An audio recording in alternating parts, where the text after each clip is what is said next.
友们，我是最爱出门的人间极品春晓，我在。因为我之前真没怎么做过话题类的视频，做也是健身健康相关的。上次火的这个视频呢，算是一个开始。我经常在别人的视频底下看见散发着人性光辉的迷惑发言，但是这次发生在我自个儿身上，我算是见识到了。就我这期视频何必费力合群，收到了很多评论还有私信，我特别高兴，就我分享的这段经历，能给那些被孤立、被排挤、不合群，因此陷入迷茫甚至困境的小伙伴们带来一些帮助或者说是启发，我真的是特别开心。就让我感觉5年前没有被白孤立。还有那些评论私信我，你们同样的遭遇，然后同样涅槃重生的经验的，我真的特别为你们感到骄傲。说到这儿啊，就大部分人的理解能力是没有问题的。大家仔细看看这个标题啊，何必费力合群？你们觉得哪个词是重点？打在弹幕上。费力，对吧？我讲的非常清楚。你受委屈、受欺负，融入不了某个群体，想迎合某个人，想讨好某个人，被某个人的情绪所左右，被某个人操控的时候 ，think do you really need this person? I really like you. I really want you in my life, but I don't need you. 为什么有人他就是听不懂呢？然后就开始说我太片面了，太功利了，否定了合群的好处。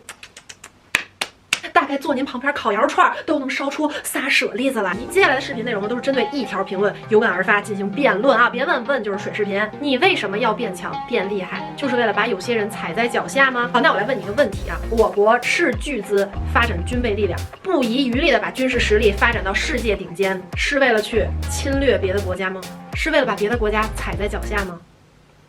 不是。那我们为了什么？请大家把国泰民安打在弹幕上。因为我视频里输出的价值观，让你去拼搏、去变强、去变厉害，是在告诉你，只有你变得足够坚强、足够牛逼了之后，才有实力和底气去保护自己和自己所爱的人。你才有可能在自己在乎的人、自己所爱的人陷入困境的时候，给他提供精神或者物质上最有力的支持，而不是只说一句多喝点热水。是在自个儿父母受气、受委屈、受到不公平待遇的时候，你可以有足够的实力和资本去强权抗衡，甚至还击。或者你能来一句：爸妈，咱不干了，我养着你们。老妈，咱们就是哭，也得在 Beverly Hills 的花园别墅里哭。就算跟同事领导生气，咱们也得在 Manhattan Beach 上的豪华游艇上喝着红酒生气。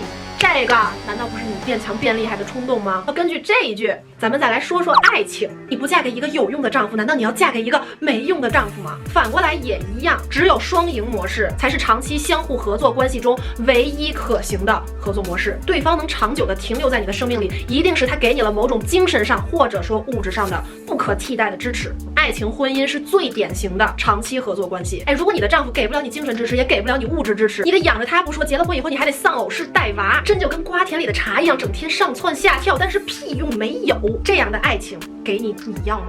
所以屏幕前的仙女仔们，不要觉得找一个对自个儿有用的男人是一件羞耻的事情，不要觉得去找一个能给你带来价值的人是什么功利主义、拜金主义。我呸！你给我把自个儿当成大牌奢侈品，把自个儿当成 Chanel。见过这些顶级大牌打折吗？没有。Chanel 是 Chanel， 人家永远静静的躺在专柜里，等着那个付得起全款的人。要不断的告诉自个儿，给自个儿洗脑，我是 Chanel， 你才会更加努力的去提升自个儿的价值，你才不会像 Coach 一样动不动就打折、降价、买一赠一。请把我是人间香奈儿打在弹幕上。好，接下来说友情。随着资本的积累，圈子的升级，每个人都会筛选掉一些原地踏步的朋友，比如幼儿园的朋友、小学的朋友、初中的朋友、高中的朋友，你不可能都保持着密切联系吧？三观、世界观、价值观随着个人不同的发展也都会改变，咱们都会去衡量、去筛选。也正因为如此，被我们留下来的人才弥足珍贵。比如说我有几个光着屁股一起长大的发小，还有几个初中特别好的闺蜜，还有一个是跟我一起拍过视频的我最好的 gay 蜜。人的情感都是由记忆组成的，因为有共享的记忆，相互陪伴成长，共患难的经历，所以那些情绪、那些小心思、那些烦恼和焦虑的点，觉得愤怒和悲伤的点，可能只有这个人能理解，也只有这个人能给到正确的安慰。这就是不可替代的精神支撑。我认为真正的友情不是俩人一起待在泥潭子里发烂发臭拉钩，谁先走谁是狗，而是会因为想让对方能摆脱泥潭，去外面的世界看看夕阳和湖泊、星辰与大海，而更加充满斗志。就是我这么拼，想奋斗，想变强，有一部分原因是因为你。我可以一个人欣赏风景，但我想要有你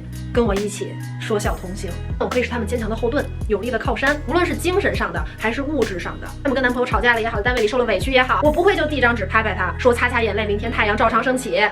我会带他去 Noble 吃京西酱烧银鳕鱼、刺身拼盘 pasta、海胆奶油焗龙虾，请他做美容、做美甲，做90分钟的全身精油 SPA。